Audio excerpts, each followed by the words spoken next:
One of the great reasons for the poor state of music in this day and age, at least certainly a contributing factor, is that no matter where you live, in your hometown there's at least one radio station that plays nothing but rock and roll music, song after song after song. These neurotic disc jockeys scream everything, the news, the weather, the sports, even the time checks. But they really get wild when they get to their hit parade. A typical hit parade today consists of approximately the top 7,000 songs in the area. If you've ever missed one, we're going to show you exactly what they sound like. Radio station KXY, Beautiful Valley brings all the songs that are big for the teens and teen. Really moving and grooving and making the scene in Teenland. Here it is, kiddies, the big number 3 song or hit parade, number 333. A beautiful and tender love song that last week was number 4,728, and it's really starting to move up the charts. Here it is, kiddies, the beautiful and tender love song singing for tonight by the very wonderful and popular group Nancy and the Knee Knockers. Here it is, kiddies, the beautiful number 3 song all over the country, really swinging and digging a week and a wheel. Here it is, kiddies, the big number 3 song, a beautiful and tender love song entitled Francie Baby. Wheel, Francie, Francie, baby. Yeah, it's good to have you here, yeah, yeah. Yeah, Francie, baby, love you so, yeah. Now the big number 2 song or hit parade for the kids in Kitchener, really making the scene in Dreamland, making the scene with the plastic bags and the glue at the drive-ins. Here it is, kidding, the big number 2 song. Number 222, that beautiful and tender love song, sung for you by the very wonderful and popular group Teresa and the Tree Thumpers. Here it is, kiddies, the big number 2 song all over the country, the beautiful and tender love song, Moon River. Well, Moon River, baby, yeah, it's good to have you here, yeah. Yeah, Moon River, love you so, yeah. Now the big number 1 song for the kids in Kinland, really making the scene out there in Teenland. Here it is, kids, the big number 1 song, a song that's so great, it's been number 1 in a hit parade for over 4 hours. Hang on, kiddies, here it is, the big number 1 song, really sweeping the country. That beautiful and tender love song, Stardust. Well, Stardust, baby, that's good to have you here, yeah. Stardust, I love you so, yeah.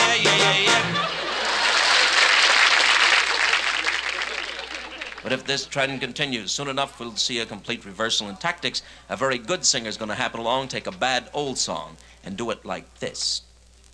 You aren't anything but a hound dog, and you're crying all the time.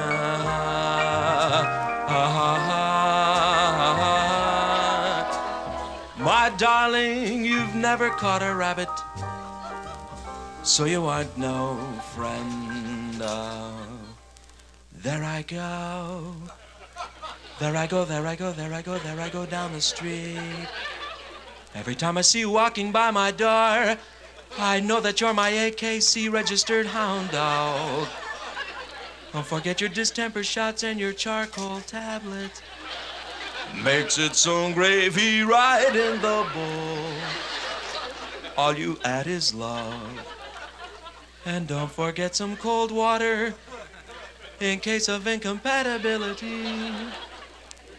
You are my hound dog.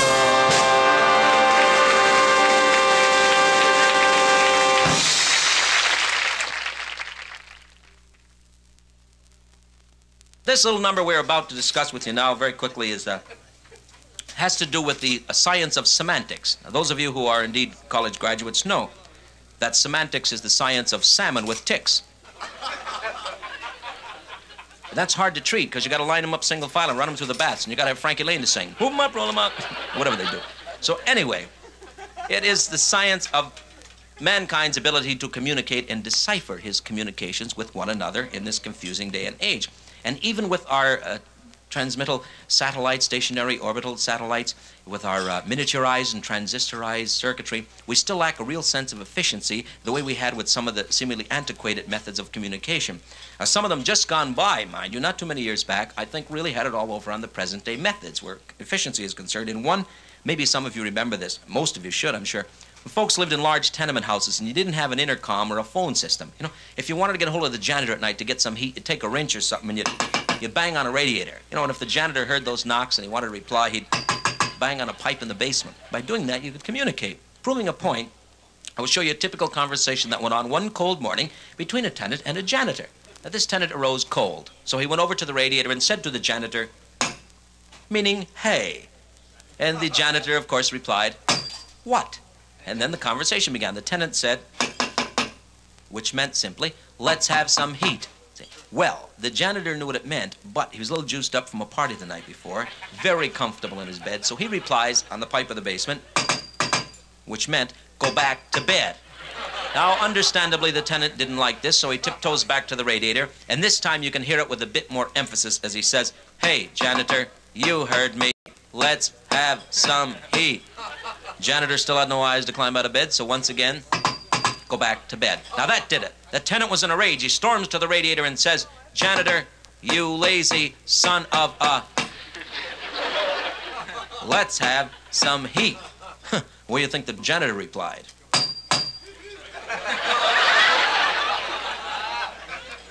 And then the tenant said, that's nothing. Don't explain it here, sir. Oh, she was going to tell you. Oh, go ahead.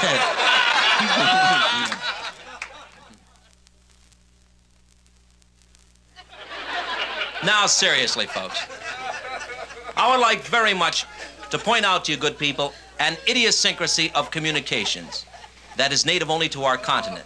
Now, see how many of you have picked up on this. You've all been exposed to this. We of this continent, North America, we communicate with a lower form of life, an animal, a dog, say our pet around the house. We say everything in our native tongue in opposed to the animals. Like if you have a German shepherd, you don't bark in German. You know what I mean? You speak to the dog in English, but you say everything twice. It's like once for the translation. See if you've noticed things like this you might say to your pet, like, come on, boy, nice boy, nice boy, what's the matter, boy, what's the matter, boy? Did you ever notice that, sir? Did you ever notice that, sir? I'm only kidding, sir. We're just picking on you because you're a good sport and it's fun to have you here. I mean that very much. Can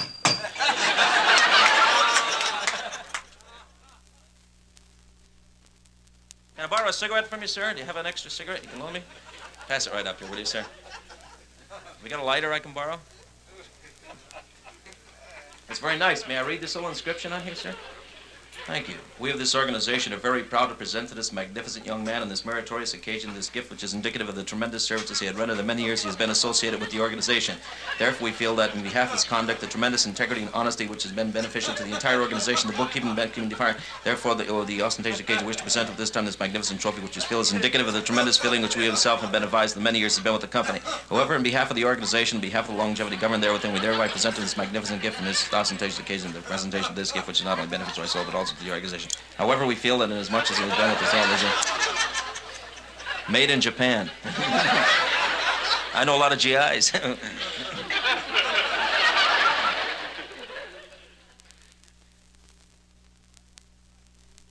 you ready, orchestra? Know the good old songs? Here's one. See if you remember this. Anybody remember this song? You don't hear this anymore. Recognize it? Sure you do. One of the great old standards. My funny Valentine, sweet comic Valentine, you make me smile with my heart. Is your figure less than Greek? Is your mouth a little weak when you open it to speak? Are you smart? No. Don't change your hair for me, vamp. Don't you like jazz, sir? All right, we'll do this. Now we'd like to take this rare opportunity to play for you probably one of the most exciting numbers in our repertoire, or I think I can safely say one of the most exciting numbers ever created, ladies and gentlemen. A number that has in its own construction, rhythmic and vocally, it has the ability to spear human emotions to great heights, ladies and gentlemen. Very few numbers can do this. And now we play for you the savage, almost primitive rhythmic exhibition of intricate patterns, the beautiful and exciting number, Harbor Lights. Man, this one's a gas. Now, seriously, we're going to do for you a song that has the rare ability to transport an audience, hypothetically, to the great and distant lands of Europe. And tonight, the country we take you to is the romantic gala country where the bullfights had their origin, ladies and gentlemen. The mysterious land of the matador, the land of the hooray, hooray, the land of the bravado, the land of the bullfight. Warsaw, Poland. You're wondering what is the big difference between a Polish and Latin bullfight? Well, we tell you essentially the difference is in the attitude of the animals. See, by nature, Polish bulls are complacent. Consequently, before a fight can start, the first thing must be done is the bull must be brought to a fighting peak. Now, there are 3 ways to arouse a bull. Number 2. Now, once the bull has been aroused, ladies and gentlemen, the matador enters the arena. A courageous man dressed in bullfighting attire, velvet ballerina slippers, skin-tight leotards, a white lace blouse, and a Mickey Mouse hat. This man circles the arena, followed by a group of other men, which is easily understood in that outfit. Now, at this point, the Polish orchestra files into the arena. And immediately everyone complains about the seating, because no matter where you put them, they're sitting behind a pole. The local clergy appears, consecrates the animal, and everyone stands and shouts, "Holy cow." Then the band plays this exciting piece, ladies and gentlemen. Reba, Reba.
Ladies and gentlemen, this is Monitor Radio. We bring you now a remote broadcast through the facilities of BBC in London. Take it away, BBC. See, what we mean to imply by that noise, sir, is that we're now going from a domestic to a transcontinental transmission. If we were to actually stop the show and in reality produce the equipment necessary to do this, it would require perhaps 6 or 8 man-hours and a great deal of expense to the management. Not only is the management a bit hesitant about the expense, but there are always a certain select group of non-show business people who would say over a period of 8 or 10 hours, the show certainly is moving slowly with all this equipment moving and everything. And that's why we just do that song to sort of infer in the personification of the transmission in opposed to domestic. I'm glad you understood that, sir, because we're about to give up the club. This is BBC in London. We are now stationed aboard the British nuclear-powered submarine. And momentarily we shall be heading out into the English Channel where this very dangerous test maneuver will take place. There is the signal indicating the closing of the forward hatch, and we are now heading out to sea. We shall take this opportunity to say a few words regarding the quality of construction of this ship. First of all, the keel of the ship was laid here in the British Isles, and you know indeed how proud we are of our keeler. Will you please close the forward hatch? We are rapidly approaching the dive area. Whoopee! And in the course of our events here, we will take this opportunity to speak to some of the brilliant personnel in charge of this ship. First of all, we'll speak to the bosun mate. I say, bosun mate, can we have a word with you? I say, bosun mate, are you busy? I say, chap, are you busy? Apparently the bosun mate is busy with the bosun. Close quarters aboard ship, you know. Will you please close the forward hatch? We have now entered the dive area, and any minute we are expecting the signal to dive. There it is, and we begin our submersion. Everything seems to be going well. There's a slight increase in moisture in the forward compartment. Nevertheless, we are continuing downward, and while there is a slight increase in humidity in our own compartment, still no serious cause for alarm. During the course of the dive line, we do not think we shall encounter any difficulties which are insurmountable, inasmuch as the equipment of our service is all up there to the